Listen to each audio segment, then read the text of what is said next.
在《雪中悍刀行》里有着春秋13甲的存在，这些人都是春秋时期各个领域的至强之人，但他们却多数死于非命，结局更是无一人能够存活。第13位，荀平。荀平是祁阳龙的一位不记名弟子，被誉为法甲，因为当初主持了黎阳的变法，不过却因为触碰了袁本熙的利益，被他借刀杀人，让黎阳朝廷过河拆桥而抛弃，作为了替罪羊，不仅被腰斩，死后还被百姓们烹而分食，是13甲中死得最惨的一位。第12位，司徒神策。此人当初跟徐骁一同征战过天下，精通寻脉点穴，有着地甲的称号。徐骁军队中那些同样精通点穴的士兵，都是司徒神策培养的。但因为黎阳不少的风水宝地都是他寻找的，导致黎阳皇室认为他知道的秘密太多了，一统天下后就被暗中赐死了。同样是被过河拆桥的人物之一。第11位，南唐木芒秦师。此人并未在原著透露过是男是女，同样也没有正式的名字。作为南唐之中的秦家，在南唐被顾建堂灭掉后，这位秦师便随着南唐一同身死，选择投江殉国。跳下去的时候还抱着自己最爱的秦，也算是当之无愧的秦家了。第10位，叶白魁。叶白魁是徐渭雄的父亲，作为春秋中的第一名将，被誉为了兵甲。叶白魁一生的战绩，除了在西垒壁的最后一战，从未有过败绩。但最后叶白魁所率领的大戟军还是败给了陈之豹，而这一次也让陈之豹一战成名。叶白魁则是死守西垒壁而殉国。第9位，周瑜福。此人是西蜀的一个画师，被誉为了画家。在徐骁攻破西蜀的时候，周瑜福便画出了一幅蜀国山河图，然后便躺在了这幅画上面开始喝酒，最后大醉而亡。同样是一位跟自己国家同去的人，家国情怀非常的浓厚。下面这个就是龙虎山的掌教了。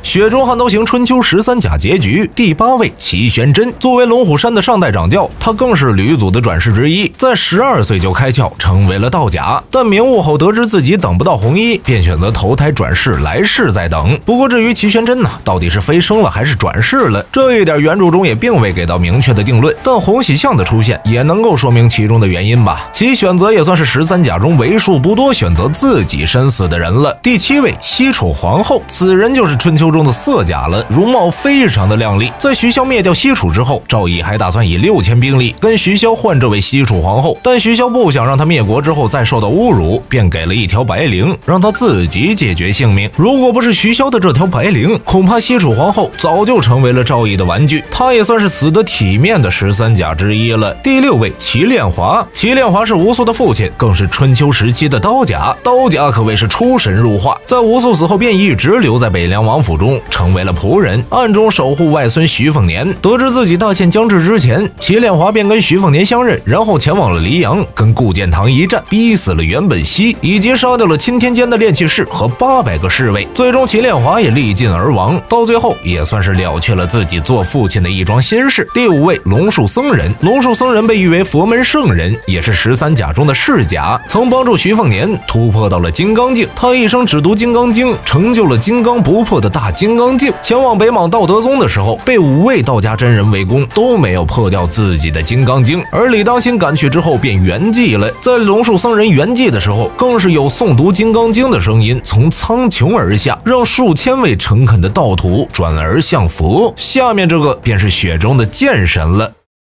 雪中悍刀行春秋13甲结局，第4位，李淳罡。老剑神李淳罡就是春秋的剑甲了。他在24岁的时候就凭借剑道跻身了天象境，然后闭关整整6年的时间，30岁的时候练出了一剑开天门。他早年的对战中几乎是从未有过对手，即便是王仙芝跟李淳罡7次对战，李淳罡都是第7次时惜才放了水，才让王仙芝获得了胜利，还因此让王仙芝毁掉了神兵木马牛。后来因为误杀绿袍而跌落心境，跟齐宣真论道要续命金丹时心境大乱，当时剑开天门无果后便再无剑道，下斩魔台更是跟随邪谷互换了一臂，然后前往了丰都的旧址北凉王府听朝阁中画地为牢20年。徐凤年第2次游历被徐骁请出担任护卫，跟王仙芝最后一战后便选择离开了徐凤年，最终见过了绿袍儿转世后逝世。第1到第3位，黄龙氏。春秋有着13甲，黄龙氏一人独占了3甲，分别为齐、舒和算。他虽然是一位江湖隐士，却一直在推动着整个江湖的发展。在春秋之战中，就是黄龙氏用自己的一张嘴挑动起来的，因此也被称作了三大魔头之一。黄龙氏一生布局于天下，几乎所有的人都成为过黄龙氏的棋子，但最后他还是舍弃了自己一身的境界，帮助徐凤年将王先知击杀。在徐凤年斩龙后不久，这位黄龙氏便逝世，因为他当初看到的结局已经被徐凤年改写，所以最后也将未来的走向交给了徐凤年，算是了却了自己之前所谓的执念了吧。好了，今天的内容到这里就结束了，大家有什么观点的话，欢迎在下方留言互动。最后走之前不要忘记关注乐风啊。